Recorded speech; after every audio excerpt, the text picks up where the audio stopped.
কর্মসূচি এটা মাত্র শুরু হয়েছে। আমরা চাই না আরেকটা 5 আগস্ট আসুক।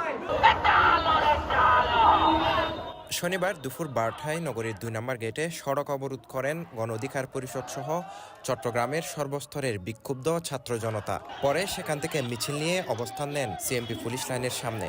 সিএমপি কার্যালয়ের মূল ফটক ঘেরাও করে স্লোগান দেন আন্দোলনকারীরা।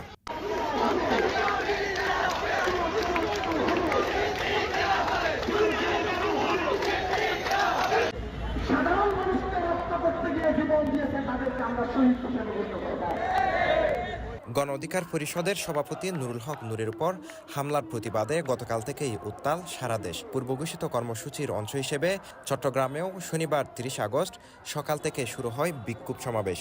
এ সময় স্লোগানে মুখরিত হয় নগরীর 2 নম্বর গেট এলাকা।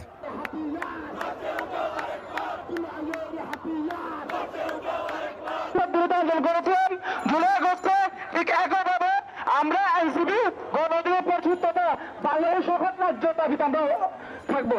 আমরা যতক্ষণ না পর্যন্ত এই হামলার বিচার হয় ততক্ষণ পর্যন্ত আমরা রাজপথে থাকবো। হামলার বিচার না হওয়া পর্যন্ত আমরা রাজপথ ছাড়বো না। বিক্ষোভকারীরা নূরের উপর হামলাকারীদের অবিলম্বে গ্রেফতার ও দৃষ্টান্তমূলক শাস্তি সহ জাতীয় পার্টিকে নিষিদ্ধের দাবি জানান।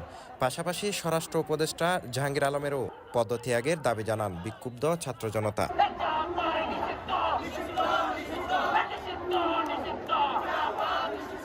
আওয়ামী লীগকে বিতাড়িত করা হয়েছে। আওয়ামী লীগের বি টিম সি টিম বর্তমানে ইন্টারিমকে বি টিম হিসেবে দায়িত্ব পালন করছে কিনা জানি না। প্রথম কথা, জাপা যেভাবে আওয়ামী লীগকে পুনর্বাসন করছে এটা অশুভ সংকেত। আমরা চাই প্রশাসনিক সংস্কার হোক। কিছুদিন আগে পটিয়াতে হামলা হয়েছে, তারপর উখিয়াতে হামলা হলো, সেখানে কোনো প্রশাসনিক কর্মকর্তার বিরুদ্ধে কোনো কার্যকরী পদক্ষেপ গ্রহণ করে নাই। আমরা দেখছি ঢাকাতে, চট্টগ্রামে, কুমিল্লাতে, ফেনীতে যত জায়গার মধ্যে ছাত্র হত্যা হয়েছে, প্রত্যেকটা জায়গার ভিতরে প্রশাসনিক কর্মকর্তা ইনভলভ ছিল।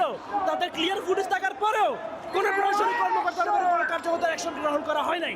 এখন আওয়ামী লীগ সরাসরি মাঠে মারামারি করছে না, প্রশাসন দিয়ে মারামারি করাচ্ছে। এই প্রশাসন আওয়ামী লীগের দালালি করছে এখন পর্যন্ত। প্রত্যেকটা সেক্টরে, যতগুলো সেক্টরের মধ্যে আওয়ামী লীগ বর্তমানে আছে, প্রত্যেকটা সেক্টরকে শুদ্ধিকরণের মাধ্যমে আওয়ামী লীগ মুক্ত বাংলাদেশ করা হোক। অতর্কিতভাবে যে ফেসিস, যে ছত্রছায়া, যে যৌথ বাহিনী এমনভাবে হামলা করেছে, আমরা তার তীব্র নিন্দা প্রতিবাদ জানাচ্ছি। আগামীকাল আমরা 24 ঘন্টার আলটিমেটাম দিয়েছেন, আমাদের কেন্দ্রীয় নেতৃবৃন্দ 24 ঘন্টার আলটিমেটাম দিয়েছে।